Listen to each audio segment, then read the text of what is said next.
యముతో ఆతులతో గౌని వాక్యముతో దేవాని దివ్య వాక్యము ఈవిగా మాకు నిలిచితివి.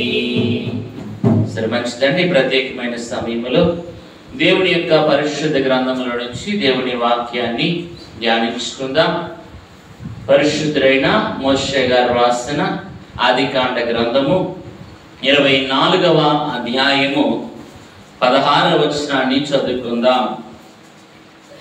పేజ్ నంబర్ 17, పాత నిబంధన పుస్తకం. ఆ చిన్నది మిక్కిలి చక్కనిది ఆమె కన్యక. ఆమేన్. చిన్న ప్రార్థన చేసుకుందాం. ప్రాణప్రియుడైన తండ్రి, మీకు వందనములు, స్తోత్రములు. ఈ 2వ రాకడ సిద్ధపాటు మాసములోనికి మమ్మల్ని తీసుకుని వచ్చి ఇలాగ నాయన ఏర్పాటు సహవాసములో మమ్మల్ని అందరినీ కూర్చుండబెట్టి నీ పాదముల యొక్క కూర్చుని నేర్చుకున్నట్టుకు మీరు మాకు ఇచ్చిన గొప్ప భాగ్యమును బట్టి తండ్రి మీకు స్తోత్రములు చెల్లిస్తూ ఉన్నాం. మీరు నా యొద్దకు వచ్చి నేర్చుకునడని మత్తయి సువార్త 11:29లో రాయించినట్లుగా దేవా, మేము మీ పాదాల యొద్దకు వచ్చాం. ఏదైనా మాకు నేర్పించవలసిన బోధ మాకు నేర్పించండి. అందరికీ కావలసిన వాక్య వర్తమానమును ప్రసాదించమని నన్ను సంపూర్ణముగా మీ ఆత్మవశములోనికి తీసుకొని మీరే ప్రతి ఒక్కరితో మాట్లాడమని, నీ వాక్యము నాయన బలపరిచే వాక్యము, నీ వాక్యము బండను బద్దలు చేసే వాక్యము, నీ వాక్యము నాయన పాల వంటి వాక్యము, నీ వాక్యము జుంటు తేనెదారుల కంటే మధురమైనది, నీ వాక్యము విత్తనము వంటిది, నీ మాటలు నాయన నీ వాక్యము అగ్ని వంటిది, నీ వాక్యము ఖడ్గము వంటిది గనుక వాటిని దివ్యమైన వాక్యము ద్వారా నాతో మాతో మాట్లాడమని, ప్రతి వారికి వినగలిగిన చెవి, గ్రహించగలిగిన మనస్సును మనస్సాక్షించి నీ వాక్యము తట్టుకు నీ తట్టుకు ప్రతి వారి హృదయములు ఆకర్షించమని మా మంచి వాక్య బోధకుడైన యేసయ్య ప్రశస్త నామమును అడిగి వేడుకొనిచున్నాము మా పరమ తండ్రి. ఆమేన్. ఈ ప్రత్యేకమైనటువంటి రాకడ మాసములో ఆయన సహవాసంలో సన్నిధిలో ఏకీభవించిన మేలరకు ప్రభు యేసుక్రీస్తు వారి యొక్క ప్రశస్తమైన నామమున శుభములు, ఆశీర్వాదములు దేవుడు దయచేయును గాక. ఆమేన్. ప్రభునందు ప్రియమైన వారులారా, ఈ 11వ మాసమునకు దైవజనులు దేవదాసయ్య గారు పెట్టిన పేరు రాకడ మాసము.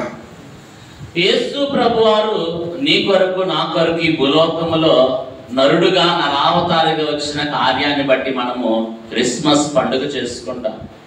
యేసు ప్రభువారు నీ కొరకు నా కొరకు, నీ పాపముల కొరకు నా పాపముల కొరకు కలవరి సిలువలో మన కొరకు మరణించారని జ్ఞాపకం చేసుకుంటూ గుడ్ ఫ్రైడే పండుగ చేసుకుంటాం. అలాగే ప్రభు సమస్తమును జయించి మరణాన్ని, శాతాన్ని, పాపాన్ని, వాడు తెచ్చిపెట్టిన దుష్ట ఫలితాలన్నిటిని జయించి తిరిగి లేచాడని ఏ పండుగ చేసుకుంటాం? ఈస్టర్ పండుగ లేదా పునరుద్ధాన పండుగ చేసుకుంటాం. అలాగే ప్రభు మన కొరకు మరి భూలోకంలో తాను సజీవునని రుజువు చేసుకుని 40 దినాలు సంచరించి పరలోకమునకు ఆరోహణమయ్యాడని ఆరోహణ పండుగ చేసుకుంటాం. అలాగే మరి ప్రభు ఇదిగో మిమ్మల్ని అనాథలుగా విడిచిపెట్టిన కానీ మీ కొరకు మరి దత్తపుత్రాత్మను, మరి మీ కొరకు ఆదరణకర్తను పంపిస్తా అన్నాడు కనుక సంఘం మీదకి పరిశుద్ధాత్మ కొమ్మరింపుగా రావటాన్ని బట్టి ఏ పండుగ చేసుకుంటాం? పెంతెకోస్తు పండుగ. ఏ పండుగ? పెంతెకోస్తు పండుగ. మరి ఇన్ని పండుగలు చేసుకుంటాం, ఇన్ని మనం తలపోసుకుంటాం. ఇవన్నీ దేని కొరకు? రాకడ మేఘం ఎక్కడ కొరకు? ఇవన్నీ ఇన్ని పండుగలు చేసి ఇన్ని చేసుకుని మనం రాకడకి సిద్ధపడకపోతే, రాకడ పండుగ చేసుకోకపోతే ఏమన్నా ఉపయోగమా? ఏం ఉపయోగం లేదు. కాబట్టి ఈ రాకడ మాసంలో విరివిగా రాకడను గురించి మనం ఏం చేయాలి? ధ్యానించుకోవాలి. చాలా మంది అడుగుతారు, రాకడలో ప్రభు రాలేదు కదండి, ఇంకా అప్పుడే ఎందుకు పండగ? ఏమా, క్రిస్మస్ అంటే ప్రభు పుట్టాడని చేసుకుంటున్నాం. గుడ్ ఫ్రైడే అంటే నా కొరకు నీ కొరకు ఆయన కలవరి శిలువలో తన ప్రాణాలను సమర్పించాడని చేసుకుంటున్నాం. పునరుద్ధానం అంటే మరణాన్ని తిరిగి లేచాడు, జయించి లేచాడని చేసుకుంటున్నాం. ఆరోహణం అంటే శిష్యులు దీవించి ఆరోహణమయ్యాడని చేసుకుంటున్నాం. సంఘం మీదకి ఆత్మ కొమ్మరింపబడిందని పెంతెకోస్తు పండుగ చేసుకుంటున్నాం. మరి ప్రభు వచ్చాడా? రాకడ పండుగ చేసుకుంటున్నాం అంటే ప్రభు వచ్చారా? మాట్లాడలేదు. రాకుండా పండగ ఎందుకు చేసుకుంటారు? మీ ఇంటికి మీ అబ్బాయి దూర దేశాన్ని నుంచి అమెరికా నుంచి వచ్చాడని, అబ్బా మా అబ్బాయి వచ్చాడని పండగ చుట్టుపక్కల అందరిని పిలిచి ఇదిగో మా అబ్బాయి రాక వచ్చాడని ఏం చేస్తా? గొప్పగా సంతోషంతో అందరికి చెప్పుకుంటావు, చక్కగా విందు చేయిస్తావు. మరి ప్రభు వచ్చారా? మాట్లాడలేదు, రాలేదు. కానీ పండగ ఎప్పుడు ఎందుకు చేసుకుంటున్నాం? లేదా మరి ఎందుకు ఈ సిద్ధపాటు అని అంటే, ప్రభు వచ్చే సమయము రెప్పపాటులో వస్తాడు. ఎంతసేపులో వస్తాడంట? చూడండి, మత్తయి సువార్త 24వ అధ్యాయము 27వ వచనం ఒకసారి చదువుకుందాం. మత్తయి సువార్త 24:27 చదవండి. మెరుపు తూర్పున పుట్టి పడమటి వరకు ఎలాగు కనపడునో అలాగే మనుష్య కుమారుని రాకడయో ఉండును. అమ్మా, ఇప్పుడు అర్థమైందా? మెరుపు ఎంతసేపు ఉంటుంది? ఇంట్లో మీ వారిని పిలిచి ఏమండి రండి బయట మెరుపు వచ్చి చూద్దారని పిలిచి వచ్చేదాకా ఉంటుందా? లేకపోతే చిన్నపిల్లలు ఎప్పుడు చూడలేదు, మమ్మీ ఈసారి మెరుపు వస్తే చూపి అంటే రే రండి తీసుకుని చూపించేదాకా ఉంటుందా? ఎంతసేపు ఉంటుంది? రెప్పపాటు. ప్రభు రాకడ కూడా అలాగే ఉంటది. మరి రెప్పపాటులో మనం సిద్ధపడగలమా? రెప్పపాటులో మనం పండగ చేయగలమా?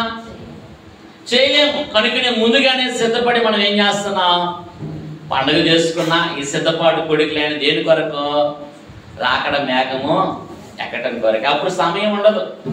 చూడండి, ఇంకా కొరింథీయులకు రాసిన మొదటి పత్రిక 15వ అధ్యాయము 51, 52 వచనాల్లో పౌలు గారు అంటారు, ఇదిగో మీకు ఒక మర్మము తెలుపుచున్నాను, మనమందరము నిద్రించము గాని నిమిషములో రెప్పపాటులో కడబోరం రోగగానే మనమందరము మార్పు చెందుదుము.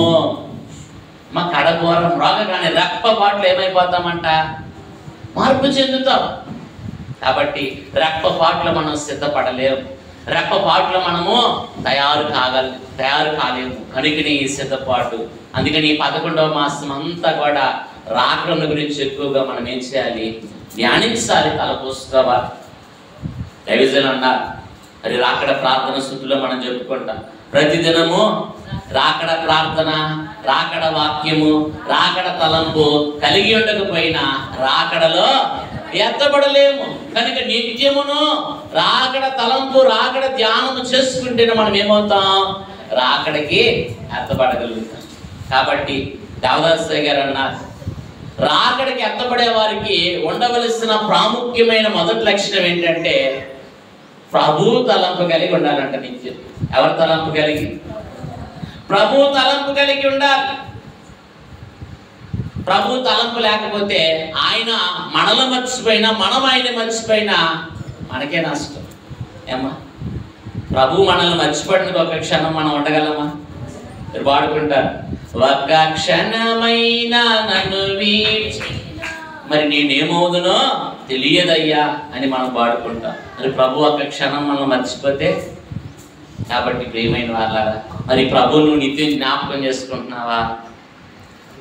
చాలా మందికి దేవుడి కంటే కుటుంబం అన్నా, భర్త అన్నా, పిల్లలన్నా, మరి సొమ్మన్నా, నగలన్నా వీటి మీద ప్రేమ ఎక్కువ. అవునంటారా కాదంటారా? ప్రభు అంటారు, మీరు సిరికిని దేవునికిని దాసులు కానేరు. ఇద్దరు యజమానులకి మీరు దాసులుగా ఉండలేరు. ఒకరిని తృణీకరించి ఒకరినన్నా ఏం చేయాలా? ప్రేమించాలి. కాబట్టి మీ ధనం ఎక్కడుందో మీ మనస్సు. కాబట్టి రాకడ కాలంలో ఎవరి తలంపు కలిగి ఉండాలంటారు? ప్రభు తలంపు మనం కలిగి ఉంటేనే. అందుకనే దైవజనులు దేవదాసు గారు ఏమని పాడుకున్నారు? యేసు నీ తలపే నాకు ఎంతో హాయి, ప్రభు యేసు నీ తలపే నాకు ఎంతో హాయి. కాబట్టి ఎప్పుడు కూడా ఎవరి తలంపు కలిగి ఉండాలా? ప్రభు తలంపు కలిగి ఉంటేనే మనం రాకడికి ఎత్తబడగలము. కాబట్టి ఈ దినము ఆదికాండము 24వ అధ్యాయము కూడా రాకడ అధ్యాయము అంటా నేను. ఏమా, బైబిల్ గ్రంథం అంతా రాకడ గురించి ఉంటది. నీకు ఉదాహరణ చెప్తాను. నోవహు కాలంలో కూడా రాకడ. రాకడ అంటే అర్థం ఏంటి? ఎంతకి ఏమా, రాకడ అంటే అర్థం ఏంటి? అయ్యో చిన్న క్వశ్చన్ ఇది, మీకు తెలిసిన ఆన్సరే. రాకడా అంటే వచ్చుడా, అంతే. అంతేనా కాదా? కాబట్టి రాకడా అంటే అర్థం ఏంటి? వచ్చుట. ప్రభు రెండోసారి వచ్చేదాన్ని రెండవ రాకడా అంట. మొదటిసారి వచ్చిన దాన్ని ఏమంటాం? మొదటి రాకడా. అయ్యారు పాడారు కదా 98వ పాటలో, మొదటి రాక వాచున పదము సిద్ధించెను, మొదటి రాక వాచున పదము సిద్ధించెను, ఇదియో సిద్ధించును, ఇదియో సిద్ధించును, యేసు త్వరగా వచ్చును, ఎత్తబడును సంగము, శ్రీ యేసు క్రీస్తు నాదుడు శీఘ్రముగా వచ్చును. మొదటి రాకడ సిద్ధించిందంటే నెరవేరింది. ఈ రెండవ రాకడ కూడా ఏమవుద్ది? సిద్ధిస్తుంది, నెరవేరుతుంది. సంఘం ఏమవుద్ది? ఎత్తబడుతుంది. కాబట్టి రాకడ అంటే అర్థం ఏంటి? వచ్చుట. కాబట్టి ప్రభు వస్తానన్నారా రానున్నారా? ఏమ్మా వస్తానన్నారు. యోహాను సువార్త 14:2, మీ కొరకు స్థలము సిద్ధపరచా వెళ్ళొచ్చున్నా, నేరుండు స్థలంలో మీరుండు ఉండులాగున మరలా మీ వద్దకు వచ్చి నేను మిమ్మల్ని ఏం చేస్తాను? తీసుకుని వెళ్తాను. అలాగే అపోస్తుల కార్యం 1వ అధ్యాయము 9 నుంచి 11 వచనం వరకు మనం చూసుకుంటే, ఇదిగో గలిలయ మనుష్యులారా, మీరెందుకు ఆకాశం వైపు తేరి చూస్తున్నారు? మీ యొద్ద నుంచి కొనిపోబడిన యేసు ఏ రీతిగా పరలోకములకు వెళ్తే మీరు చూచితురో ఆ రీతిగానే ఆయన తిరిగి వచ్చును. ఇంకా మనం చూస్తే దశలోనికి రాసిన మొదటి పత్రిక 4వ అధ్యాయం 17వ వచనంలో కూడా ఉంటుంది, ఆర్భాటముతో ప్రధాన దూత శబ్దముతో దేవుని బోరతో పరలోకము నుండి ప్రభువు దిగి వచ్చును. కాబట్టి మనం ఆయనతో పాటు ఏమవ్వాలా? మేఘములకు సిద్ధపడాలి. ప్రభు వస్తానన్న వాగ్దానంలో బైబిల్ నిండా ఉన్నాయి. కాబట్టి నోవహ కాలంలో ఏమొచ్చింది? జలప్రళయం వచ్చింది. ఇది కూడా రాకడే. నోవాహు ఎంతో మందికి బోధించారు సిద్ధపడండి అని. ఎవరన్నా తయారయ్యారా? ఆయన కుటుంబం మాత్రమే ఓడలోకి వెళ్ళింది. ఓడలో ఉన్న వారికి భద్రత, బయట ఉన్న వారికి ఏంటి? ఉగ్రత. అవునా కాదా? ఓడలో ఉన్నవారు ఆ ఓడ నీళ్లు ఏమైనాయి? వాడిని తేల చేసింది. ఓడలోనికి రాని వారు నీటిలో ఏమైపోయారు? మునిగిపోయారు. రేపు రాకడ కాలంలో కూడా ఇదే జరిగేది. సిద్ధపడిన వారు ఏమవుతారు? మేఘం ఎక్కుతారు. సిద్ధపడిన వారు 7 ఏళ్ల శ్రమల్లో మిగిలిపోతారు. కాబట్టి నోవహ కథలో కూడా రాకడ ఉందా లేదా? ఉంది. అలాగే మనం చూస్తే నిర్గమాకాండంలో కూడా రాకడ ఉంది లేదా? నిర్గమం అంటేనే బయలుదేరుట. ఐగుప్తు నుంచి వారు ఎక్కడికి బయలుదేరి వెళ్ళారు?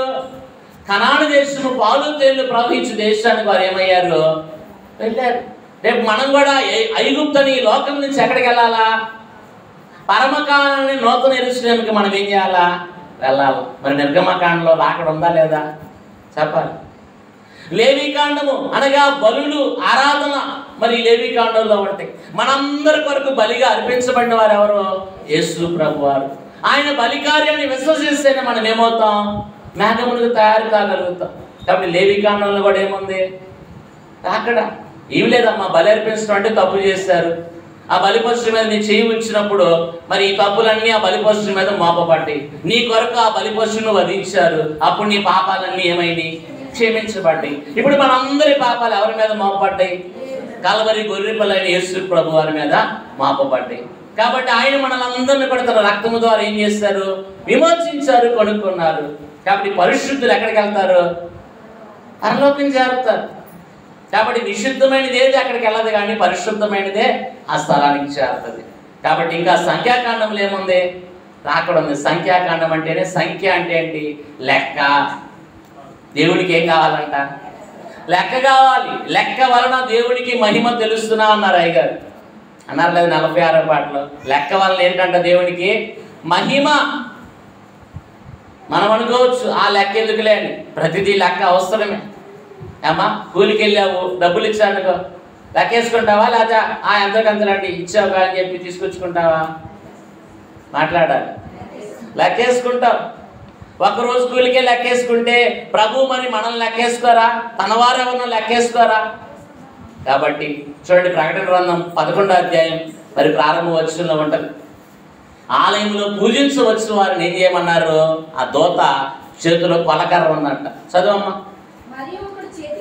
మరియు ఒకటి చేతికర్ర వంటి కొలకర్ర నాకిచ్చి నీవు లేచి దేవుని ఆలయములో బలిపీఠమును కొలత వేయము, ఆలయములో పూజించవచ్చు వారిని లెక్క పెట్టుము. చాలా దేవుడికి ఏ లెక్క కావాలంట? ఆలయానికి వచ్చేవారు లెక్క కావాలంట. మీరు అనుకోవచ్చు, ఏం తెలుసుద్దిలే వజ్రమ్మ గారికి ఆమెం కోసద్ది, నేను ఎప్పుడైతే మాత్రం ఆమెమో అందలే అనుకోవచ్చు. నువ్వే సమయానికి వస్తావో, నువ్వు ఎప్పుడు వస్తావో అన్ని దేవుడికి లెక్కే. ఎక్కడ ఇద్దరు ముగ్గురు నామమున కూడి ఉందరో వారి మధ్య నేను ఉన్నాను అన్నాడు ప్రభు. అంటే మనకంటే ముందు ఎవరు ఉన్నారు? ఇక్కడ ప్రభు ఉన్నారు, పరలోక పరిశుద్ధులు ఉన్నారు, దేవదూతలు ఉన్నారు. వారు హాజరేసుకుంటారు. ఒకవేళ మీ అమ్మగారే కదా చూసిస్తున్నట్టు నా పిల్లలే కదా అని చెప్పి ఆమె లెక్క పానీలు ఎప్పుడు వచ్చిన అటెండెన్స్ చేసుకుంటాను అంటారు. కానీ పరలోకం అలాగుంటుందా? చెప్పాలి. కాబట్టి సమయానికి వచ్చినప్పుడే మనం ఆయన పక్కన కూర్చుంటాం. దేవదాస్ దగ్గర అంట దేవాలయానికి ముందు వచ్చేవారంట ఆయన పక్కన కూర్చుని అంతస్తు వస్తుందంట. ఎప్పుడంట? దేవాలయానికి నీవు ముందుగా వచ్చినప్పుడు ఎవరి పక్కన కూర్చుని అంతస్తు వస్తుంది?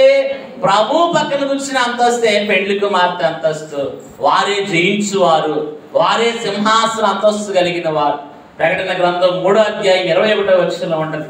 నేను జయించిన తండ్రితో ఆయన సింహాసనం ముందు కూర్చునే ప్రకారము జయించు వాడిని నాతో కూడా నా సింహాసనం ముందు కూర్చుండబెట్టుదును. కాబట్టి ఏ అంతస్తు కావాలి మీకు? ఆయన పక్కన కూర్చున్న అంతస్తు కావాలా? ఆయన ఎదుటి కూర్చున్న అంతస్తు కావాలా?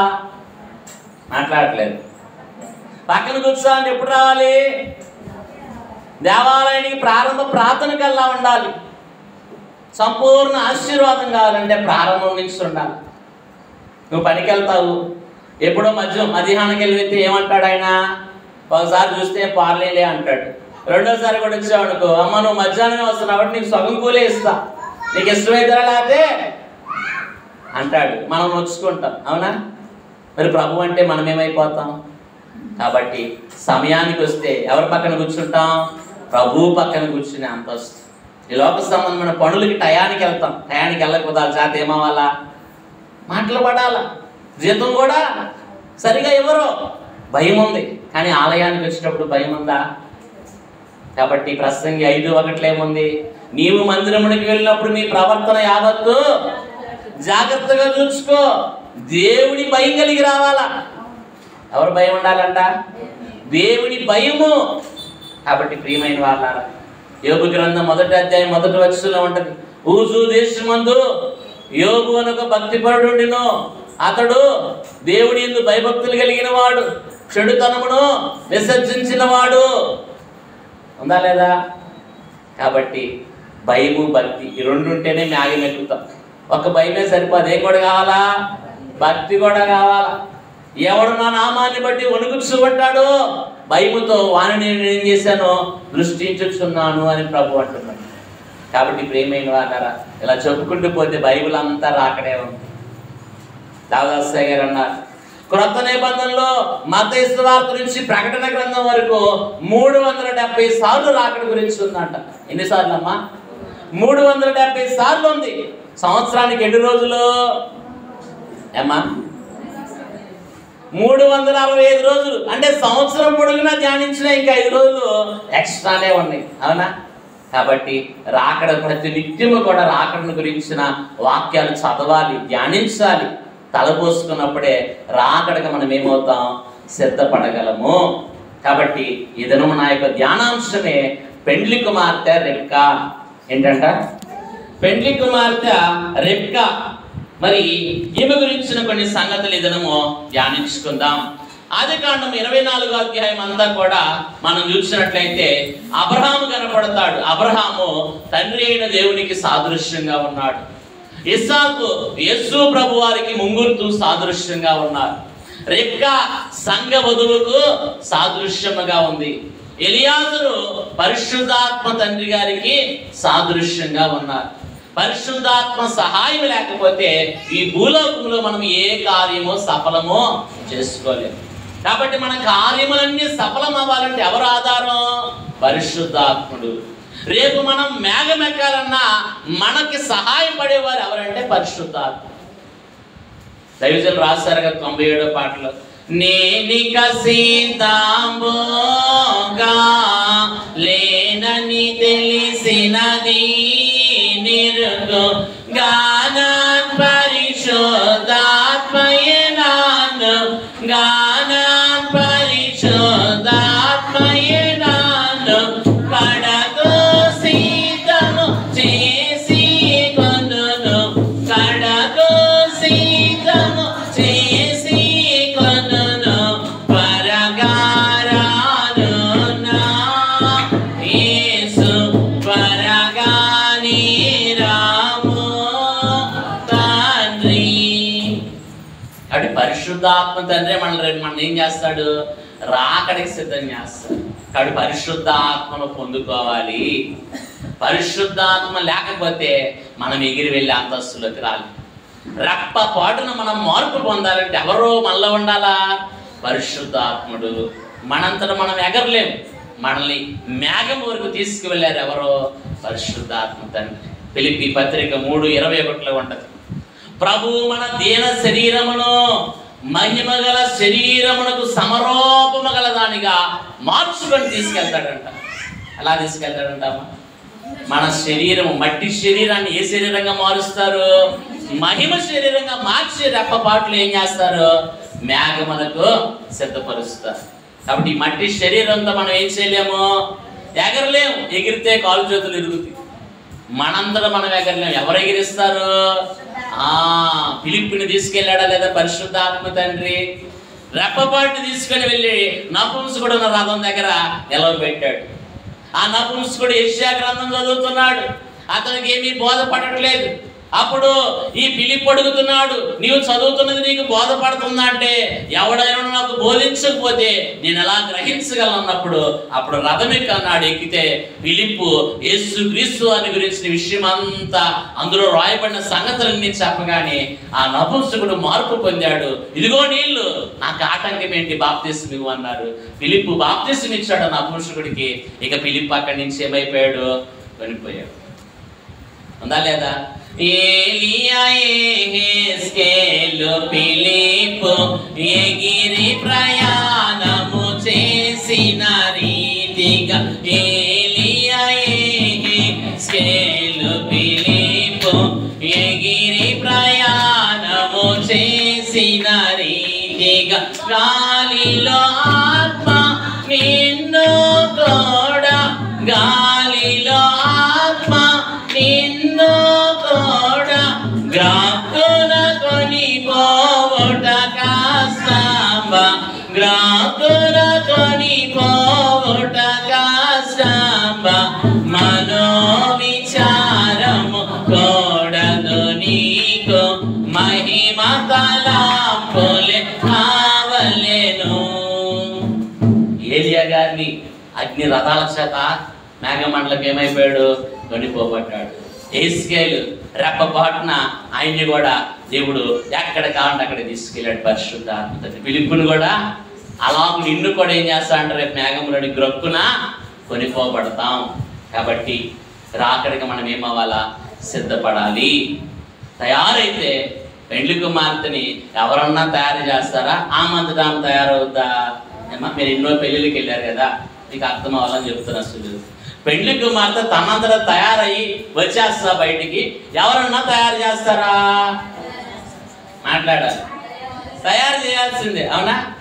అలాగే సంఘమనే ఈ వధువును పెండ్లి కుమార్తెను ఎవరు తయారు చేస్తారు?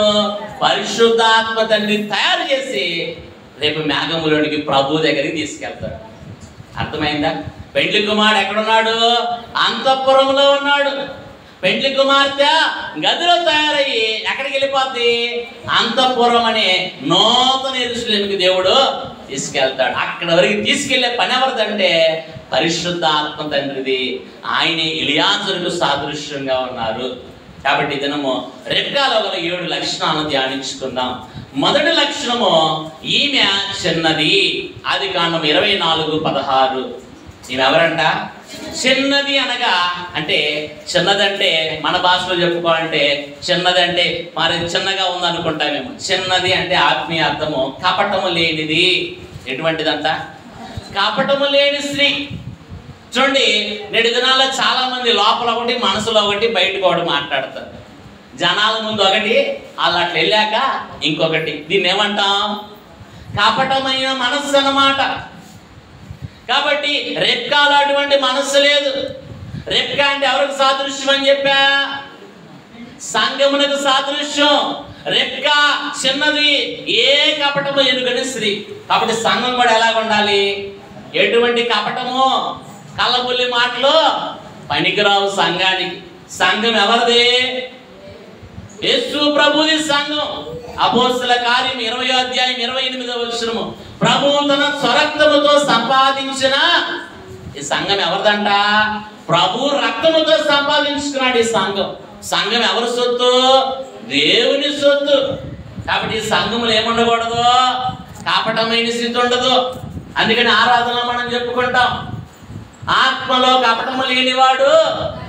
మా చెబుతారా ప్రతి ఆదివారం? ఏముండకూడదంట ఆత్మలో? ఆత్మలో కపటము లేనివాడు ధన్యుడు. కాబట్టి మనలో కపటమైన మనస్సు ఉందా? బైబిల్ గ్రంథంలో ఆయనకి ఉంది. దావీదు గారి యొక్క పెనతండ్రి కుమారుడు షిమీ కుమారుడు అయినటువంటి యెహోనాదాబులో ఏముందంటే కపటమైన మనస్సు కలిగిన వాడంట. చూడండి, 2వ సమూయేలు గ్రంథము 13వ అధ్యాయం మీరు చూసినట్లయితే, సమూయేలు 2వ గ్రంథము 13వ అధ్యాయం 3వ వచనం. అమ్నోనుకు మిత్రుడు ఒకడు ఉండెను. అతడు దావీదు సహోదరుడైన షిమ్యా కుమారుడు. అతని పేరు యెహోనాదాబు.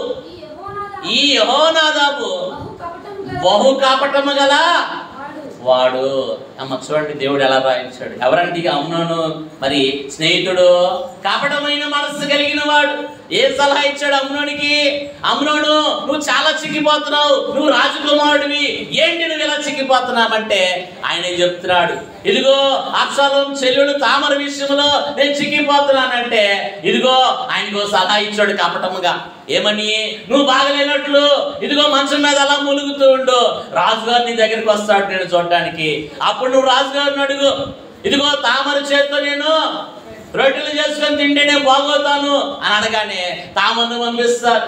ఇక ఆమెది ఈ వ్యక్తి ఏం చేస్తాడు? చెల్లెలు కనుక చూడండి, ఇటువంటి సలహా ఇచ్చేవాడిని ఎవరేమంటారు?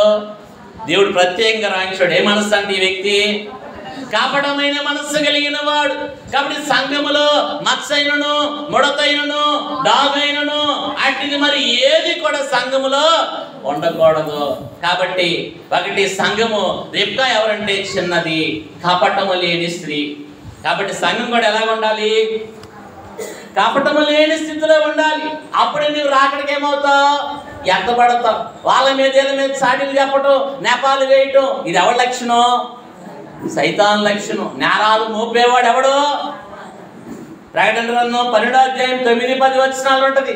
ఇదిగో మన సహోదరుల మీద నేరము మోపువాడైన అపవాది పడద్రోయబడి ఉన్నాడు. ఎవడంట? సాతానుకి గల లక్షణం ఏంటి? నేరములు నెపములు మోపేవాడు. కాబట్టి ఈ లక్షణం మనకొద్దు. దేవుడికి అందరి గురించి తెలుసు. అమ్మ చెప్తున్నాను, దేవుడికి అందరి గురించి తెలుసు. ఏ మనిషిని గురించి దేవుని ఎదుట సాక్ష్యం చెప్పాల్సిన పని లేదు. చాలా మంది వాళ్ళట్టంటోలే వీళ్ళట్టంటో ఈ ప్రాంతంలో ఎక్కువైపోతుంది. నీ గురించి ఎప్పుడు చేసుకుంటా? దేవుడికి అందరి గురించి తెలుసు. ఆయన కొన్న అందరినీ చూస్తున్నా చూడలేదా? చూడండి, 139వ దావీదు కీర్తనలో ఉంటుంది, అయ్యా నేను కూర్చోవడం నీకు తెలుసు, నేను నుంచోవడం నీకు తెలుసు, నా నడక నీకు తెలుసు, నా పడక నీకు తెలుసు, నా ప్రవర్తన నీకు తెలుసు, నా ఆలోచన నీకు తెలుసు. అయ్యా నేను ఎక్కడికి వెళ్తాను? పాతాళానికి వెళ్ళినా అక్కడ నువ్వు ఉన్నావు. నేను ఎక్కడికి వెళ్ళగలను నేను ఆత్మని విడిచి అంటాడు దావీదు గారు. మరి ఇప్పుడు చెప్పండి, దావీదుకి మరి దేవుడికి తెలుసా తెలీదా? మరి మీరు ఎందుకు వాళ్ళ గురించి వీళ్ళ గురించి చెప్పటం? నెపాలన్నమాట. కాబట్టి ఇటువంటి స్థితి సంఘానికి ఉండకూడదు. రెబ్కామ్మ చిన్నది, కపటము లేని స్త్రీ. మనం కూడా ఈ సంఘము రెబ్కా వలె ఎలాగ ఉండాలా? కపటము లేని స్థితిలో ఉంటేనే ఏమవుతాం? రాకడకు ఎత్తపడతాం. రెండవదిగా చూస్తే రెబ్కా కన్యక. ఆదికాండం 24:16. ఆ చిన్నది మిక్కిలి చక్కనిది, ఆమె కన్యక. కన్యక అంటే అర్థం ఏంటంటే కలంకము లేనిది. కన్యక అంటే అర్థం ఏంటంట? కలంకము లేనిది. మీరు అప్పుడప్పుడు వివాహాలప్పుడు పాస్టర్ గారు అమ్మాయి తరపున సిఫార్సు లెటర్ రాసిస్తారు. నీకు తెలిసే ఉంటుంది. అమ్మ రాసిస్తారు, రాసిరా అయ్యా మా అమ్మాయి పరిశుద్ధురాలయ్యా, మరి వివాహము ఇంకా జరగలేదు, కన్యక ఈమెని సిఫార్సు లెటర్ ఇస్తారు. ఇది కనుక వెళ్తేనే ఆ అబ్బాయి దగ్గర నుంచి ఏమొస్తుంది? ప్రకటన రాయితం వస్తుంది. అప్పుడు ప్రకటన జరుగుతుంది. తర్వాత 3వ ప్రకటన వివాహం చేస్తారు. ఎవరి సిఫారసు ఇవ్వాలా? ఏమ్మా పెండ్లి కుమార్తె తరపు వారు ఏం చేయాలి? ఈమె కన్యక, పరిశుద్ధురాలు, బాప్తిసం పొందినది అని చెప్పి ఏం చేయాలా? సర్టిఫై చేయాలి. అవునా? కాబట్టి రెబ్కా గురించి ఎవరు సాక్ష్యం ఇస్తున్నారు? దేవుడే సాక్ష్యం ఇస్తున్నాడు. ఈ చిన్నది మిక్కిలి చక్కనిది, ఈమె కన్యక అనగా కలంకము లేనిది. అక్కడ రాయబడిన మాట, అందుకే నేను చదివిలా, మీకు తెలిసిన మాట. కాబట్టి ప్రియమైన వారు, మనం కూడా ఎలాగ ఉండాలంట? కలంకము లేని వారుగా ఉండాలి, కలగలిగిన వారుగా ఉండాలి. ఒక మాట చెప్పాలంటే ఎలా ఉండాలంట? ఏమ్మా దేవదాసయ్య గారు అన్నారు, దైవ సన్నిధిలో ఉండేవారికి అబ్బాయి దైవ రూపము, దైవ కళ వస్తుంది అబ్బాయి అని అన్నారు. ఎక్కడుంటే వస్తుందంట కళ? దైవ సన్నిధిలో ఉండేవారికి దైవ కళ వస్తుంది. మరి మోషే గారు 40 దినాలు సినాయి పర్వతం మీద ఉన్నారు. మోషే గారి ముఖం ప్రకాశించిందా? ప్రకాశించలేదా? నిర్గమకాండం 34:29 చూస్తే ఆ కొండ దిగి వచ్చినప్పుడు మోషే ముఖము ప్రకాశించినందునంట మరి మిగతా వాళ్ళు ఎవరో చూడలేకపోయారు. మోషే ఈ ముఖం మేము చూడలేకపోతున్నామంట. కాబట్టి మనం కూడా సన్నిధిలో ఉంటే మన ముఖాలు కూడా ఎలాగుంటాయి? కలకల్లాడతాయి. కాబట్టి చూడండి, దాన్ని మరి బబులోను సంస్థానంలో ఆ 3 బాలుల ముఖాలు కూడా ఎలాగున్నాయంటే కలకల్లాడుతుంది. దానియేలు గ్రంథము 1వ అధ్యాయము 14-15 వచనాలు ఉంటాయి. వీరు శాఖ ధాన్యాదులే కోరుకున్నాడు. రాజుగారు తినే మాంసాహారం, ద్రాక్షారసం కోరుకోవాలా. 10 దినాలు మమ్మల్ని పరీక్షించండి అని చెప్పి ఆ విందు పెట్టే యజమాని బతిలాడుకున్నారు. సరే 10 రోజులు చూస్తాను, మీరు కనుక చిక్కిపోయారు అనుకో రాజుగారి దగ్గర నాకు మాట వస్తుంది. కాబట్టి 10 దినాలు పరీక్షించగా మిగతా బాలుర ముఖాల కంటే ఎవరి ముఖాలు ప్రకాశిస్తున్నాయి? ఈ 3 బాలుర ముఖములు కలగా కాంతిగా ఉంటాయి, సౌందర్యముగాను కలగా ఉన్నాయి. కాబట్టి దైవ సన్నిధిలో ఉంటే మనం కూడా ఎలాగ ఉంటాం? కలగలిగి అంటే దైవ కళ వస్తుంది అనమాట. ఏ కళ వస్తుందమ్మా? దైవ కళ. దైవ రూపం వస్తేనే రేపు మేఘం ఎక్కుతాం. మన రూపం మనకి రాదు. ఏ రూపం? ప్రభు రూపం రావాలి. పౌలు గారు అంటారు గలతీ పత్రికలో, క్రీస్తు సారూప్యం యందు ఏర్పడే వరకు మరలా మీ నిమిత్తం నేను ఏమవ్వలసి వచ్చింది?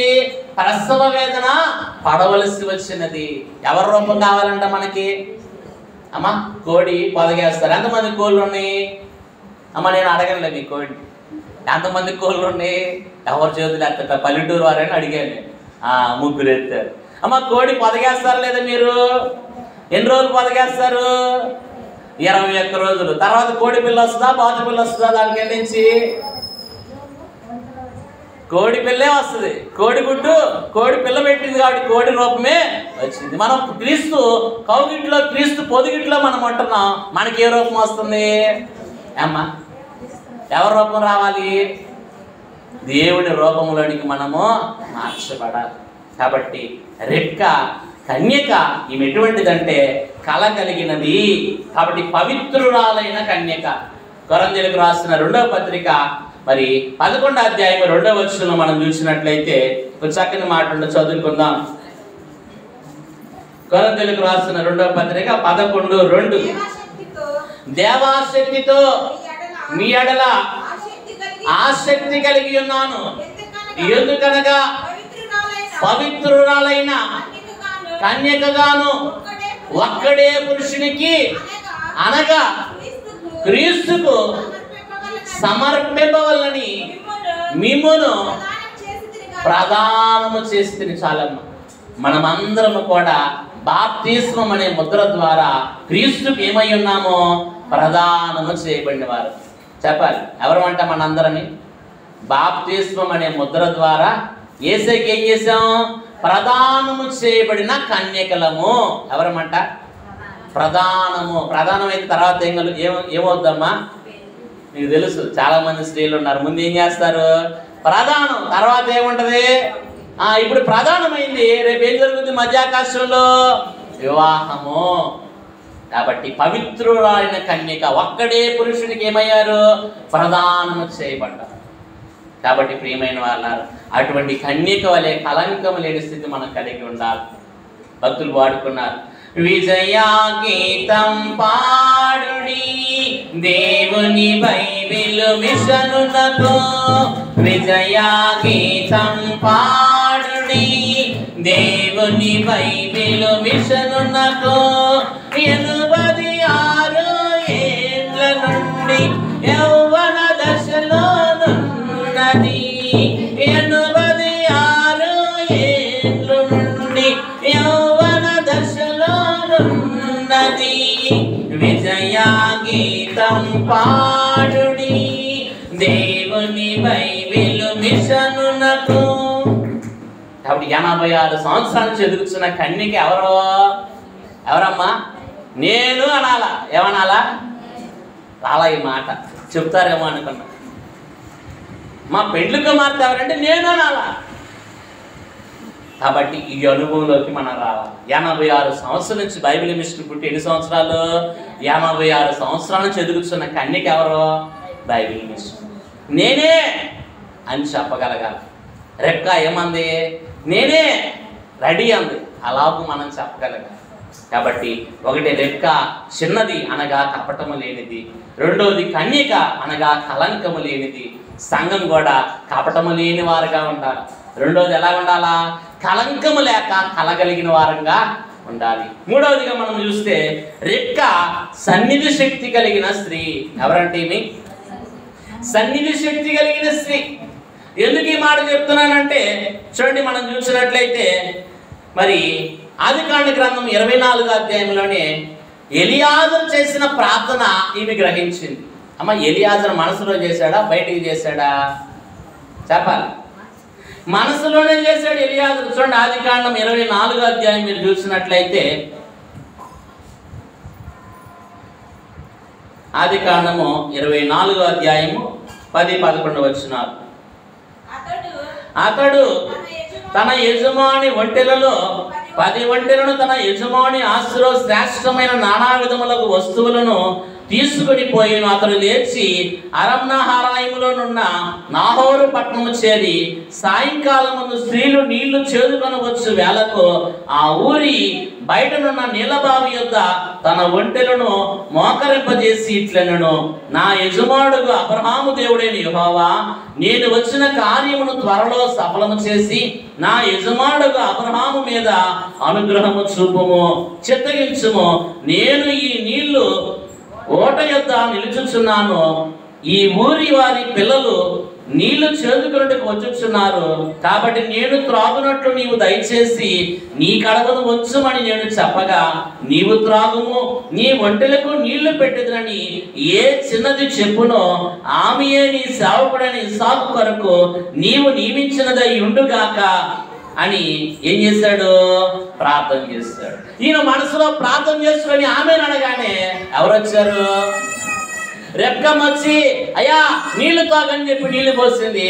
ఆయన తాగడం అయ్యాక, నీకే కాదు నీ ఒంటిలకు కూడా ఏం చేస్తాను? నీళ్లు చేతి పోస్తాను. అమ్మ, మనసులో తెలుసుకోవాలంటే ఇది సాధ్యమేనా? చెప్తేనే తెలుసుకోవటం, వినటం, లోపడటం కష్టం. కానీ ఎలియాజరు మనసులో అది కూడా తెలుసుకోగలిగిన శక్తి ఎవరికి ఉంది? రెబ్కమ్మకు ఉంది. చూడండి, అంతరంగమును చూసే శక్తి దేవుడిస్తాడు. దైవ సన్నిధిలో ఉండే వారికి ఈ శక్తి వస్తుంది. ఉదాహరణకు చెప్తాను. దేవదాస్ అయ్యగారి కాలంలో అయ్యగారి దగ్గరికి ఎంతో మంది ప్రార్థన చేయించుకోవడానికి వచ్చేవారు. ఎవరు వారి అంశాలు చెప్తే అయ్యగారు ప్రార్థన చేస్తే వారి అంశాలు ఏమైపోయాయి? నెరవేర్పు కలిగాయి. అలాగే ఒక యవనస్తురాలు ఉంది, ఆమెకి చెంపంతా కూడా పెద్ద నల్ల మచ్చ ఉందంట. అందును బట్టి ఎవరు సంబంధం చూడటానికి వచ్చినా ఆ అమ్మాయికి మచ్చ ఉంది నేను చేసుకొని ఏమైపోయేవారు? వెళ్ళిపోయేవారు. ఇలా అమ్మాయి ఎంతో బాధపడుతూ ఉంది, ఆమె తల్లి కూడా బాధపడుతూ ఉంది. సరే, మరి ఎవరో చెప్పగా విని దైవజనులు దేవదాసు గారి దగ్గరికి వెళ్తే ఆయన ప్రార్థన చేస్తే తగ్గిద్దని విశ్వాసంతో వచ్చారు. కానీ అయ్యగారి దగ్గర చాలా మంది ఉన్నారంట. ప్రతి వారు వారి అంశం చెప్పుకొని ప్రార్థన చేయించుకొని వెళ్తున్నారు. చుట్టూ అందరూ ఉండేసరికి ఈ అమ్మాయి సంగతి మచ్చ సంగతి చెప్పడానికి వారికి భయం వేసిందో, లేకపోతే అమ్మ అందరికి తెలుస్తుంది అనుకున్నారో ఎలాగో కానీ చెప్పలేకపోయారు. ఏంటమ్మా మీ విషయం అంటే, అయ్యా ప్రార్థన చేయించుకుందామని వచ్చాం, ప్రార్థన చేయండి అని చెప్పారు. ప్రార్థన చేసి వెళ్ళిపోయారు. బయటికి వెళ్ళిన తర్వాత ఈ అమ్మాయి అడుగుతుంది, గొడవాడుతున్నారు అమ్మతో. అయ్యగారు దాకెళ్ళాము, ఈ విషయం చెప్పేదానం కదా అంటే, అమ్మ అందరికి తెలిస్తే మళ్ళీ ఏమనుకుంటారని నేనే భయపడి ఆపానమ్మా. సరే, ఈ మాటల సందర్భంలో ఇలా చేయి తీసేసి ముసుగు తీసేయంగానే మచ్చలేదు. ఏం లేదంట, మచ్చలేదు. అప్పుడు పరుగుని ఎక్కడికి వచ్చారు? మరలా అయ్యగారి దగ్గరికి వచ్చి, అయ్యా మమ్మల్ని క్షమించండి, మేము వచ్చిందే ఈ పని మీద, కానీ మీ దగ్గర అందరు జనాలు ఉన్నారని చెప్పలేకపోయాం, భయపడిపోయాం అయ్యా అంటే, అప్పుడు అయ్యగారు అన్నారు, మీరు ఎందుకు వచ్చారో నాకు తెలుసులే అన్నారంట. ఏమన్నారు? మీరు ఏ ఉద్దేశంతో వచ్చారో నాకు తెలుసులే అన్నారు. ఎవరు తెలియజేశారు అయ్యగారికి? అయ్యగారికి ఆ వరం ఉంది. వారి మనస్సులో సంగతులు కూడా ఎవరు తెలుసుకోగలరు? కాబట్టి ప్రియమైన వాళ్ళారా, సన్నిధిలో ఉండే వారికి దేవుడు వారి అంతరంగాన్ని కూడా తెలియజేస్తారు. కాబట్టి రెక్కమ్మ కూడా సన్నిధి శక్తి కలిగిన స్త్రీ కనుక ఎలియాజరు మనస్సులో కూడా ఈమె చూడగలిగింది. ఎలియాజరు మనస్సు చూడగలిగింది, తెలుసుకోగలిగింది. కాబట్టి ఇస్సాకు భార్య అయింది. ఎవరికి భార్య అయిందమ్మా? ఇస్సాకు భార్య అయింది. ఇంకా చెప్పాలంటే ఇస్సాకు మనసు కూడా తెలుసు. ఎవరికి? రెక్కమ్మకి. ఇస్సాకు మనసు తెలుసు కనుక ఇస్సాకు దీవిస్తాడు ఇదనమని చెప్పి ఏశావు రాకముందే యాకోబును ముందుకు తోసి, రే నువ్వు వెళ్ళని చెప్పి ఏశావు అనే రెడీ చేసి దీవెనలన్నీ యాకోబుకి వచ్చేటట్టు చేసిందా, చేయలేదా? కాబట్టి ఇంకా మనం చెప్పాలంటే ఏశావు మనసు కూడా తెలుసు. ఎవరికి? రెక్కమ్మ గారికి. ఏశావు ఏమన్నాడు? నీ దీవెనలన్నీ నేను తమ్ముడు తీసుకెళ్ళిపోయాడంటే తమ్ముడి మీద పగబెట్టుకొని కోపంతో చంపేస్తాను అన్నాడు. ఎవరిని? యాకోబు. కాబట్టి యాకోబు ప్రాణం కాపాడి, నువ్వు వెళ్ళరా మేనమామ ఇంటికి, పద్దనరాముకి, నేను పిలిచేదాకా అక్కడే ఉండని చెప్పి పంపించేసింది. పంపించిందా లేదా? చూడండి. కాబట్టి సన్నిధిలో ఉంటే దేవుడు ఆ శక్తిని ఇస్తాడు. ఎలియాజరు మనసు తెలుసుకోగలిగింది, ఇస్సాకు భార్య అయింది. ఇస్సాకు మనసు తెలుసుకోగలిగింది, మరి దీవెనలన్నీ యాకోబుకి తెచ్చిపెట్టింది. ఏశావు మనసు తెలుసుకోగలిగింది కనుక యాకోబు ప్రాణాన్ని ఏం చేసింది? కాపాడింది. కాబట్టి సన్నిధిలో ఉంటే దేవుడు ఈ శక్తిని ఇస్తాడు. కాబట్టి రెక్కమ్మ ఎవరు? సన్నిధి శక్తి కలిగిన స్త్రీ. చాలా మంది సన్నిధి చేస్తారు, సన్నిధి శక్తి సారం తెలియని వారుగా ఉంటారు. మీరు వాడుకుంటారు, పెండ్లి కుమార్తెలు మేమే అని సవాలు చేస్తారంట. ఆ సన్నిధి కాస్త చేయకపోతే సాతికలు పడతారని మరి కన్వెన్షన్ కీర్తనలో ఉంటుంది. అవునా? కాబట్టి సవాలు వేయటం కాదు, ఈమె సమయం వచ్చినప్పుడు ఆ శక్తి అంటూ చూపించగలిగింది. అవునా కాదా? కాబట్టి ప్రియమైన వాళ్ళారా, మనం కూడా సన్నిధి శక్తి కలిగిన వారంగా ఉండాలి, సన్నిధి సారం కలిగిన వారంగా ఉండాలి. ఆ సన్నిధిని బట్టే వధువు రూపం సంపాదించుకుని మేఘము ఎక్కే వరకు సంపాదించుకోవాలి. కాబట్టి బైబిల్ మిషన్ ఏర్పాటులో ఏముందంట? సన్నిధి ఉన్నది. ఆ సన్నిధి పరులే బైబిల్ మిషన్కి ఏమవుతారు? మెంబర్లు అవుతారు. కాబట్టి మూడో లక్షణము రెక్క సన్నిధి శక్తి కలిగిన స్త్రీ. కాబట్టి సంఘం కూడా ఏముండాలా? దినమునకు 1 గంట ఏం చేయాలా? దైవ సన్నిధి చేయాలి. 1 గంట. 24 గంటలు దేవుడు ఇచ్చాడు, 1 గంట దేవుడికి ఇవ్వలేవా? ఏదో సమయం. చాలా మంది ఉదయం పూటలు ఇవ్వలేరు, వాళ్ళకున్న అనారోగ్యాన్ని బట్టో బలహీనతను బట్టి. అప్పుడు లేకపోయినా తర్వాత ఏదో ఒక సమయం నీ వీలు చూసుకొని నీ పనులన్నీ చక్క పెట్టుకుని 1 గంట ఏం చేయాలా? సన్నిధి చేయి. ఉదయకాలమే చేయాలని కాదు, దినమునకు 1 గంట నీ వీలును బట్టి నువ్వు ఎప్పుడు ఏర్పాటు చేసుకుంటే అప్పుడు. కానీ ఆ సమయాన్ని, ఆ స్థలాన్ని, ఆ సందర్భాన్ని నీవే ఏర్పాటు చేసుకో. ఒకరితో సంబంధం లేదు, నీకు ఎప్పుడు కుదిరితే అప్పుడు.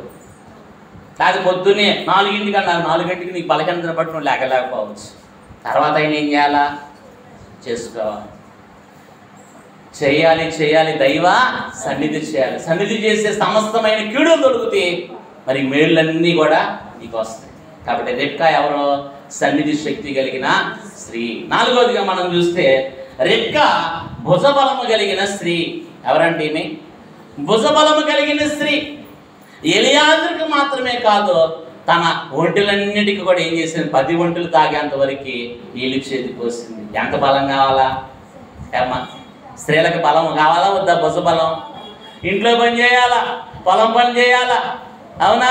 పిల్లలను చక్కపరచుకోవాలా, మళ్ళీ ఈ పని ఉంటే ఈ పనికి వెళ్ళాలా. ఎన్ని పనులు, ఎన్ని చేయాలంటే ఏం కావాలా? శక్తి కావాలి. అందుకనే సామెతల గ్రంథం 31వ అధ్యాయం 17వ వచనంలో చక్కని మాట చదువుదాం. సామెతల గ్రంథం 31:17. ఈ 31వ అధ్యాయం అంతా కూడా బైబిల్ మిషన్ అధ్యాయం. బైబిల్ మిషన్లో ఉండే స్త్రీలు లేదా మనము ఎలా ఉండాలి ఈ అధ్యాయం అంతా చదవండి ఇంటికి వెళ్ళాక. మీకు డిక్టేషన్ వచ్చే నెల అడుగుతాం మరలా. గుర్తుపెట్టుకోండి, సామెతల గ్రంథం 31వ అధ్యాయం. ఆమె నడుకట్టు చేత నడుము బలపరుచుకుని చేతులతో బలముగా పని చేయును. అలా 27వ వచనం కూడా చదువు. ఆమె తన ఇంటి వారి నడతలను బాగుగా కనిపెట్టును, పని చేయకుండా ఆమె భోజనము. మీకు తెలుసా, వెనకటి కాలంలో ఉన్నవారు ఒక్కరోజు సన్నిధి కనుక చేయలేకపోతే ఆ పూట మానేస్తారు భోజనం. ఏం చేసేవాళ్ళు అంట, ఈ పూట నేను దేవునికి పని చేయలే, దేవుని సన్నిధిలో నేను ఉండలేకపోయాను కాబట్టి ఈ పూట నాకు నేనే శిక్ష. ఏం చేస్తారు ఆ పూట? భోజనం కట్టు. ఉండగలమా మనం? కాబట్టి సన్నిధి గురించి అంత పట్టుదల కలిగి అంత ప్రయాసపడ్డారు పూర్వీకులు. ఆ సన్నిధి బలమే బైబిల్ మిషన్ అభివృద్ధి, ఎంత అభివృద్ధి అయిందండి. కాబట్టి ప్రియమైన వాళ్ళారా, మనలో కూడా ఏముండాలా? బలం కావాలి. బలం ఎవరిది? దేవుడిది. ప్రభు అంటున్నాడు యెషయా గ్రంథం 9వ అధ్యాయం 6వ వచనం, నేను బలవంతుడైన దేవుడును. మన దేవుడు ఎవరు? బలవంతుడైన దేవుడు. మరి ఆయన దగ్గర నుంచి మనం బలం అడగాలి. దైవజనులు రాస్తారుగా, యేసు ప్రభుని అడిగి బలము ఎప్పుడునో పొందుదాము, ఎప్పుడునో పొందుదాము, ఎప్పుడునో పొందుదాము. దేవారాజా పుత్రులమై తేజారిల్లుదాము. యేసు ప్రభుని అడిగి ఎప్పుడు కూడా ఏం కావాలా? బలం పొందుకోవాలి. బలం లేకపోతే మనం ఏ పని చేయలేం. బలం లేకపోతే సన్నిధి చేయలేం. బలం లేకపోతే మనలో శక్తి లేకపోతే ఏ పని చేయలేం. దేవుజనులు అన్నారు, దేవానికి శక్తి అయి ఉన్నాం. కాబట్టి మానవులు జీవరాశులకు ఏమిచ్చావు? శక్తినిచ్చావు. పనుకునే వారు నడవగలుగుతున్నారు, పని చేయగలుగుతున్నారు అని చెప్పి దైవజనులు స్తుతించారు లేదా? కాబట్టి ప్రభువుని అడిగి ఎప్పుడు కూడా మనం ఏం చేయాలా? బలం పొందుకోవాలి. రెబ్కా సన్నిధిలో ఉంది కాబట్టి ఆ బలం, ఆ శక్తి ఆమెకుంది. 10 ఒంట్లకు నీళ్ళు చేతిపోసింది. అమ్మ, ఒక్క ఒంటి ఇంచుమించు 100 కడవలు తాగుద్దంట. ఒంటి బాగా నీళ్లు తాగుతుంది, స్టోర్ చేసుకుంటుంది. అర్థమైందా? ఒంటి ఎడారిలో ఉంటుంది కనుక తనలో నీళ్లు స్టోర్ చేసుకుంటుంది. అవసరమైనప్పుడు ఆ నీరే ఉపయోగించుకుంటుంది. ఎడారిలో నీళ్లు దొరకవు కాబట్టి అన్ని బిందెలు నీళ్ళు చేతిపోసిందంటే ఎంత బలం కావాలా? కాబట్టి ప్రియమైన వాళ్ళారా, సంఘములో మనం కూడా బలంగా పనిచేయాలి. అర్థమైందా? ఎవరన్నా ఏదైనా పని చెప్పారనుకో, పాస్టమ్మ గారు నిన్నే పిలుస్తుంది, ఇంకోరిని దోస్తాం మనం ముందుకి. మనం చేయం. ఇదిగో అక్క నిన్నే పిలుస్తుంది పాస్టమ్మ గారు, వాళ్ళని వీళ్ళని దోస్తాం. మనం ఏం చేస్తాం? సైడ్ అయిపోతాం అన్నమాట. కాబట్టి పని చేయడానికి మనం ఒళ్ళు దాచుకోకూడదు. ఏం చేయాలా? సంఘములో మనం బలంగా పనిచేస్తే దేవుడు మనకు వరాలు ఇస్తాడు. రెబ్కమ్మ పనిచేసింది కనుక చేతికి ఏమి ఇచ్చారు? ఏమ్మా? కడియాలు ఇచ్చారు. కాబట్టి నీవు కూడా పని చేయి. ప్రభువు తన పనికి ఏం చేయడు? బాకీ పడడు. సభ కొరకు చేస్తే ఎవరి కొరకు చేసినట్టు? సొంతానికే, ప్రభుకే చేసినట్టు ప్రభు నిన్ను ఊరికి విడిచిపెట్టాడు. బాకీ పడ్డాడు. నీకేమిస్తాడు? ప్రత్యేకమైన వరాలు ఇస్తాడు, ప్రతిఫలం ఇస్తాడు. ఈ పాదిరామ గారి వైపు చూడు, బాగా ప్రభు వైపు చూడు. దేవుని పని చేస్తున్నావు, ఇంటి పని చేయట్లేదు. ఎవరు పని చేస్తున్నారు? దేవుని పని. దేవుడి నీకు జీతం ఇస్తాడు. ఇచ్చాడా లేదా? ప్రకటన గ్రంథం 22:12 ఏముంది? ఇదిగో నేను సిద్ధపరిచిన జీతము నా యుద్ధం ఉన్నది, ప్రతివానికి చుట్టుకు నేను సిద్ధపరిచిన జీతము నా యుద్ధం ఉన్నది. ఉందా లేదా ప్రభు దగ్గర? కాబట్టి బలంగా పనిచేయండి, అంతేగాని దాచుకోకూడదు. దేవాలయం పని చాలా ఉంది. మీ వంతుగా మేము సొమ్ము ఇవ్వలేమండి, నేను పని చేస్తానరా, మీరు పని చేయి, అది దేవుడు దీవిస్తాడు. సొమ్ము ఇచ్చేవారు సొమ్ము ఇవ్వగలరు, ఇవ్వలేను నా శక్తినే దేవునికి ఇస్తాను, చేయించి పని. కనుక ప్రియమైన వాళ్ళ అలాగ రెబ్కా భుజబలం కలిగిన స్త్రీ. 5వదిగా మనం చూసినట్లయితే రెబ్కా సిద్ధపాటు కలిగిన స్త్రీ. ఎవరంటే ఏమి? సిద్ధపాటు కలిగిన స్త్రీ. ఏమ్మా ఎలియాజరుకు నీళ్లు పోసిద్దామంటే పోస్తానంది, ఒంటిలకు కూడా పోస్తానంది. అమ్మ మీ ఇంట్లో స్థలం ఉందా అంటే, ఓ చాలా స్థలం ఉందండి మా ఇంట్లో, రండి అంది. అవునా? మేత ఉంది రండి అని అంది. ఏమ్మా ఈ మనుషులతో కూడా వెళ్ళేదివా అంటే ఏముంది? రెడీ వెళ్తానంది. అయ్యగారు రాస్తారు రాకడ ప్రార్థన స్తుతుల్లో 62, మీరు చదువుకోండి తర్వాత ఇంటికి వెళ్ళాక. అన్నిటికీ రెప్కా ఏమంది? రెడీ రెడీ రెడీ రెడీ అంది. నేను అడుగుతున్నా, మీరు రెడీయేనా రాకడికి? మాట్లాడట్లేదు ఎవరు. అయ్యో ఇప్పుడే రాకడ వచ్చి వెళ్ళిపోతే ఏమైపోతాం పాస్టర్ గారు, మా పిల్లలు ఉన్నారు, మా కుటుంబం ఉంది, మాకు అప్పులు ఉన్నాయి, ఎన్నెన్నో చెబుతారు. ఇవన్నీ మనకు అక్కడికి రావు. ఈ లోకము శాశ్వతము కాదు. సమయం వచ్చినప్పుడు ఖచ్చితంగా ఈ లోకం విడిచి ఏం చేయాలా?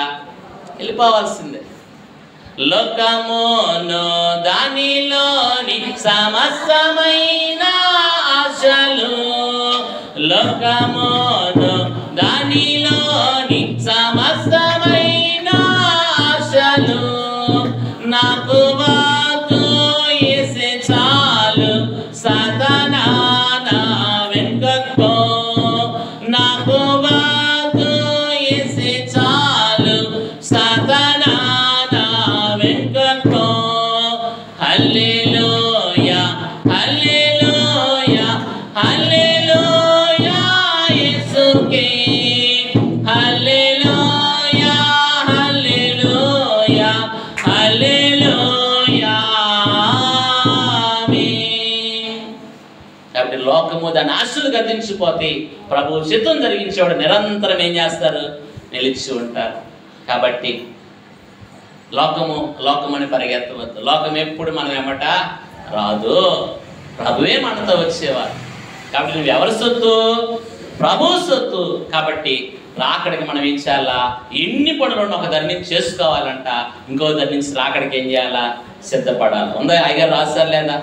కొందరు అనేకమైన పనులు పెట్టుకొని రాకడను మర్చిపోతారు. ఈ లోపల ప్రభు వచ్చి సిద్ధపడిన వారిని ఏం చేస్తారు? తీసుకొని వెళ్ళిపోతారు.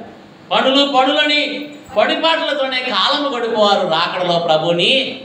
కాబట్టి పనులు ఉంటాయి, నీకు ఉన్నాయి, నాకు ఉన్నాయి. ఎన్ని పనులున్నా ఒక ధర నుంచి ఏం చేయాలా? రాకడికి మనం ఏం చేయాలా? సిద్ధపడుతూ ఉండాలి. సిద్ధపడకపోతే ఎంత గొప్ప భక్తులైనా కూడా చతికిల పడతారు. అర్థమైందా? సిద్ధపడకుండా అయ్యా నేను ఈ ఊరిని ప్రెసిడెంట్ గారిని, లేకపోతే ఈ ఊరిలో పెద్ద మనిషిని, బస్సు ఆగుద్దా? ఏమ్మా నువ్వు టయానికి అక్కడ ఉంటే సిద్ధపడి ఉంటే ఎక్కి వెళ్ళిపోతావు. నీకోసం ఆపమంటే ఆపుతారా? రాకడ ఆగుద్దా? కాబట్టి మనం కూడా ఏం చేయాలా? సిద్ధపాటు కలిగి ఉండాలి. ఆ రోజుగా మనం చూసినట్లయితే రెబ్కా పెండ్లి కుమారుని గౌరవించిన స్త్రీ. ఎవరంటే పెండ్లి కుమారుని గౌరవించిన స్త్రీ. ఆదికాండం 24వ అధ్యాయము 63 నుంచి 65 వచనాలు మనం చూస్తే, ఇక్కడ ఇస్సాకు దగ్గరికి రాగానే అప్పుడు ఎలియాజరును అడుగుతుంది, మనల్ని ఎదుర్కోవడానికి వస్తున్న మనుషుడు ఎవరు అని అడిగింది రెబ్కా. ఈయనే నా యజమానుడు కుమారుడు అనగానే టక్కున వంటి దిగి ఏం చేసింది? ముసుగు వేసుకుంది. ముసుగు వేసుకున్నట్టు అనగా గౌరవించుట. ఏం చేసిందంటే పెండ్లి కుమారుని గౌరవించింది. నేను అడుగుతున్నా, మీరు మీ తోటి వారిని గౌరవిస్తున్నారా? మీ సంఘ కాపరిని గౌరవిస్తున్నారా? మీ ఇరుగు పొరుగు వారి మీద గౌరవభావం ఉంటుందా? ఏమ్మా అర్థమవుతున్నా నా మాటలు? కాబట్టి ప్రభుని మనం గౌరవించే వారం అయితే ఖచ్చితంగా తోటి వారిని, సంఘ కాపరిని గౌరవిస్తాం. ప్రభు అంటే గౌరవం లేదు చాలామందికి. దేవాలయానికి వస్తారు, గౌరవం అంటే ఏంటి? ఏమ్మా ఇంగ్లీష్లో సామెత ఉంటుంది, give respect and take respect. బాగా చెప్తున్నారు. మరి గౌరవం అంటే ఇచ్చి పుచ్చుకోవాలంట. మరి ప్రభువుకు నువ్వు గౌరవిస్తున్నావా? గౌరవించడం అంటే ఏంటి? ప్రభుని రాగానే మోకరించి ఏం చేయాలా? ప్రార్థన చేసుకోవాలి. ప్రభుకి మర్నాడు చెప్పాలి. చాలామంది మధ్యలో వస్తారు, ఆశ్రమంగా చేసి ఈ ప్రసంగం మరి ఆపేసి మరి అమ్మ మర్నాథమ్మ కూర్చోాలా, లేకపోతే ఆమె అలుగు. ఏమ్మా అవునా? దేవుడి వాక్యం గొప్పదా? ఆమె గౌరవం ఇవ్వాలా, దేవుడికి ఇవ్వాలా? చెప్పాలి. చాలా సంఘాలు నేను చూస్తామండి, మధ్యలో వచ్చి చెప్పలేదనుకో, అబ్బో ఈమెకి అంత లెవలో చెప్పిందనుకో, ఎవరు నా గౌరవపరిచినట్టు? నువ్వు మొదటేరా, అందరికంటే ముందురా మరణాలు చెప్పు సేకరిస్తారు. కాబట్టి మధ్యలో వచ్చి ఏం చేయకూడదు, అగౌరవపరచకూడదు. కాబట్టి దేవాలయానికి రాగానే ప్రభుకి ఏం చేయాలా, నమస్కరించాలా. కాబట్టి ప్రియమైన వారు మనం పాడుకుంటాం, ఆ ప్రభు సన్నిధి మోకరించి ఆయన ముందర మ్రోకెదము, ఆయన మాటలు కైకొనినా దైవమే మనకెంతో మేలగును. రాండి ఉత్సాహించి పాడుదాము, రక్షణ దుర్గము మన ప్రభువే. ఆయన సన్నిధిలో మోకరించి మనం ఏం చేయాలి, ఆయన్ని మొరక్కాలా. కాబట్టి ప్రియమైన వారు అబ్రహాం దగ్గరికి దేవుడు వచ్చాడు, సాగిలపడి ఆయన ఏం చేశాడు, పెద్ద ఆయన ముసలాయన పరుగుని వెళ్ళి ప్రభువుకి సాష్టాంగ నమస్కారం చేసి, అయ్యా నీ దాసుని దాటిపోవద్దు, ఇందుకొరకే కదా నీ దాసుని దగ్గరికి వచ్చావని రమ్మని చేతులకి కాళ్ళకి నీళ్ళిచ్చి కడుక్కోమని ఆ చెట్టు కింద కాసేపు కూర్చోండి అయ్యా అలసట తెచ్చుకోండి అని పరుగున వంటశాలకు వెళ్ళాడు. మరి పనివారికి సిద్ధపరచమన్నారు ఒక దూడని. శారమ్మ దగ్గరికి వెళ్ళి 3 మాణికలు పిండి కలుపు గబగబా రొట్టెలు సిద్ధపరచాను. చూడండి ఎంత శ్రద్ధ అబ్రహాం. నేను అనుకుంటా అబ్రహాము ఆశీర్వాదములకు తండ్రి అయ్యాడంటే మరి ఎంత గొప్ప ఆశ ఆయనలో ఉంది. దేవదాసయ్య గారు అన్నారు, ఆశ లేనివాడిని అంటే దేవుడు కూడా ఆశీర్వదించడం. ఏముండాలంట, ఆశ లేనివాడిని. అబ్రహాం గారికి ఆశ ఉందా లేదా, ఆశ ఉంది. కాబట్టి అబ్రహాము విశ్వాసులకు తండ్రిగా దేవుడు ఆశీర్వదింపబడ్డాడు. కాబట్టి ప్రియమైన వాళ్ళ మనలో కూడా ఆశ ఉండాలి, పెండ్లి కుమారుని గౌరవించాలి, ప్రభుని ఎడల విధేయత చూపించాలి, ఆయన వాక్యానికి విధేయత చూపించి మనం నడుచుకుంటే ప్రభు మనలో కూడా ఏం చేస్తాడు, గౌరవిస్తాడు. మొదటి సమూయేలు గ్రంథం 2వ అధ్యాయం 30వ వచనం ఉంటుంది, నన్ను గణపరచు వాడిని నేను గణపరిచేదను. ప్రభువును గణపరిస్తే ప్రభు నిన్ను కూడా ఏం చేస్తాడు, గణపరుస్తాడు. కాబట్టి పెండ్లి కుమారుని గౌరవించిన స్త్రీ. 7వదిగా మనం చూస్తే మరి పెండ్లి కుమారుని ఇంటిలోకి లేదా విందులోకి చేర్చుకోబడిన స్త్రీ ఎవరి విందులోకి వెళ్ళిపోయింది చూడండి. ఆదికాండం 24వ అధ్యాయం 67వ వచనం ఒకసారి చదువుకొని ముగించుకుందాం. ఇస్సాకు తల్లి అయిన శారా గుడారములోనికి ఆమెను తీసుకొని పోయిను. అట్లు అతడు రెబ్కాను పరిగ్రహింపగా ఆమె అతనికి భార్య ఆయను. అతడు ఆమెను ప్రేమించెను. అప్పుడు ఇస్సాకు తన తల్లి విషయమై దుఃఖ నివారణ పొందెను. అమ్మా, శారా గుడారంలోకి ఎవరు తీసుకెళ్లారు, రెబ్కామని తీసుకెళ్ళాడు. ఆమె చేయి పట్టుకున్నాడు. ఇక ఆమె ఆయనకి భార్య అయిపోయింది. తాళి కట్టినట్లేదు, వంగరం దొడిగినట్లేదు, ఏమి లేదు. చేయి పట్టుకున్నాడు, దేవుడు జతపరిచాడు, నిబంధన అయిపోయింది. ఇక ఆమె ఏమైపోయింది, ఆయనకి భార్య అయింది. అప్పుడు ఆమెనేం చేశాడంట, ప్రేమించను. ఏమ్మా, కాబట్టి ప్రియమైన వాళ్ళారా, రేపు ప్రభు కూడా ఈ సంఘము చేయి పట్టుకుంటాడు. మధ్యాకాశంలో వివాహం అయిపోద్ది. అక్కడి నుంచి అక్కడికి తీసుకెళ్తాడు. నూతన యెరూషలేమును తన ఇంటిలోనికి తీసుకెళ్తాడు. అక్కడే 7 ఏండ్ల విందు జరుగుతుంది. ఎన్ని సంవత్సరాల విందు, 7 ఏండ్ల విందు జరుగుతుంది. కాబట్టి ఆ విందులో మనం ఉండాలా. కాబట్టి ఉండాలంటే రేపు కావాలి, మనం ఏం చేయాలా, విందులో ఏకీభవించే వారంగా బుద్ధి గల కన్నికలుగా ఉండాలి. ఎలా ఉండాలంట చూడండి. మత్తయి సువార్త 25వ అధ్యాయం 10వ వచనంలో, ఇదిగో అర్ధరాత్రి వేళ పెండ్లి కుమారుడు అని స్వరం వినపడగానే, కేక వినపడగానే మరి కన్నికులు బుద్ధిగల వారు సిద్ధపడ్డారు. అంతటా ఆయనతో పాటు ఏమైపోయారు, ఏమ్మా, విందులోనికి వెళ్ళారు. అంతటా తలుపు వేయబడినది. అందా లేదా, చదవండిరా. వారు కొనిపోబడుచుండగా పెండ్లి కుమారుడు వచ్చెను. అప్పుడు సిద్ధపడి ఉన్నవారు అతనితో కూడా పెండ్లి విందుకు లోపలికి పోయిరి. అంతటా తలుపు వేయబడింది. కాబట్టి మనం కూడా విందులో ఉండాలి. విడవబడిన కన్నికల వలె, బుద్ధి లేని కన్నికల వలె ఉండకూడదు. ఎలా ఉండాలంట, బుద్ధి గల కన్నికల వలె విందులోకి వెళ్ళే వారంగా ఉండాలి. ఇక్కడ మనం చూస్తే శారా నిమిత్తము ఇస్సాకు దుఃఖ నివారణ పొందినని ఉంటుంది. శారా ఎవరు, అమ్మా ఇస్సాకు ఏమవుద్ది? తల్లి అవుద్ది. తల్లి చనిపోయింది, ఆమె దుఃఖ నివారణ, ఆమె చనిపోయింది అన్న దుఃఖం ఉంది. ఎప్పుడైతే రెక్కం వచ్చిందో ఈ దుఃఖం అంతా పోయిందంట. ఒక మాట చెప్పాలంటే ఆత్మీయ అర్థం, యేసు ప్రభు వారికి కూడా అంట రేపు విడవబడిన తల్లి సంఘాన్ని బట్టి బాధ ఉంటుందంట. ఏ సంఘాన్ని బట్టి? యేసు ప్రభు రక్తంతో సంపాదించబడిన వారు అందరూ కూడా ఆయన సంఘమే. కానీ ఇందులో నుంచి ప్రత్యేకంగా సిద్ధపడిన సంఘం ఎవరు? పెండ్లి కుమార్తె సంఘం. తల్లి సంఘాన్ని బట్టి బాధ ఉంటుందంట. పెండ్లి కుమార్తె సంఘాన్ని నూతన యేసులోకి తీసుకువెళ్ళామని సంతోషం ప్రభువుకు ఉంటుందంట. కాబట్టి విడవబడిన వారికి ఏంటి? బాధే. ప్రభువుకి బాధే. కానీ ఎత్తబడిన సంఘము, వధువు సంఘాన్ని బట్టి ప్రభువుకి ఏంటి? సంతోషము. కాబట్టి ప్రియమైన వారులారా, మనం కూడా సంఘానికి సాదృశ్యంగా రెప్కమ్మ ఎలా ఉందో, ఆమె లక్షణాలు ఎలా ఉన్నాయో మనలో కూడా ఆయన లక్షణాలు, ఆమె లక్షణాలు రావాలి. ఒకటి, రెప్కమ్మ ఎవరు? ముగించుకుందాం. చిన్నది అనగా కపటము లేనిది. మనం కూడా ఎలాగ ఉండాలి? కపటము లేని వారుగా ఉండాలి. రెండవది, రెప్కమ్మ ఎవరు? చక్కనిది అనగా కలంకము లేనిది, కలగలిగినది. మనం కూడా ఎలాగ ఉండాలి? సంఘంలో మత్సైనను, ముడతైనను, డాగు అయినటువంటిది మరి ఏది లేకుండా కలగలిగిన సంఘంగా ఉండాలి. మూడవది, రెప్కమ్మ ఎవరు? సన్నిధి శక్తి కలిగిన స్త్రీ. సన్నిధిలో ఉండేవారికి ఎదుటివారి అంతరంగం కూడా తెలిసిపోతుంది. కాబట్టి సన్నిధిలో ఉంటే ఆ శక్తిని దేవుడు ఇస్తాడు. నాలుగవది, రెప్కమ్మ ఎవరు? భుజ బలము కలిగిన స్త్రీ, బలముగా పనిచేసిన స్త్రీ. కాబట్టి సంఘములో మనం కూడా సంఘం ఏం చేయాలా? బలంగా ప్రార్థన చేయాలి, బలంగా సన్నిధి చేయాలి, బలముగా సంఘములో అన్ని పనులు చక్కపరచాలి మన శక్తి వంచన లేకుండా. అలాగే ఐదవదిగా రెప్కమ్మ ఎవరు? సిద్ధపాటు కలిగిన స్త్రీ. మనం కూడా రాకడికి రెడీ అనాలి. ప్రభు ఎప్పుడు వచ్చినా, ఆయన ఎప్పుడైనా రాని, నేను రెడీ అన్నావు అనుకోండి, ఇబ్బంది ఏమన్నా? నువ్వు తయారయ్యావు, రోడ్డు మీద ఉన్నావు, బస్సు పావు గంట ఆలస్యంగా రాని, అరగంట ఆలస్యంగా రాని, నువ్వు రెడీగా ఉన్నావు. ఎప్పుడు వచ్చినా ఏమవుతావు?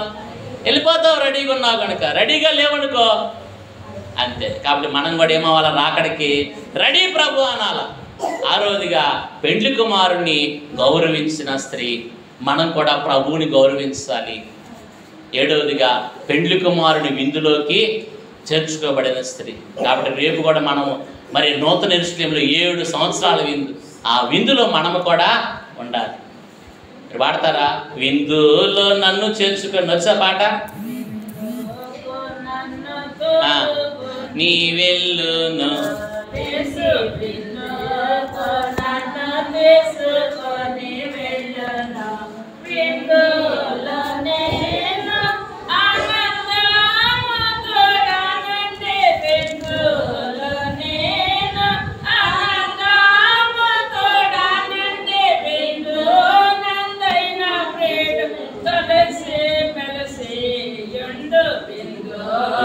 నన్ను కొని వెళ్ళును పెండ్లి విందులో.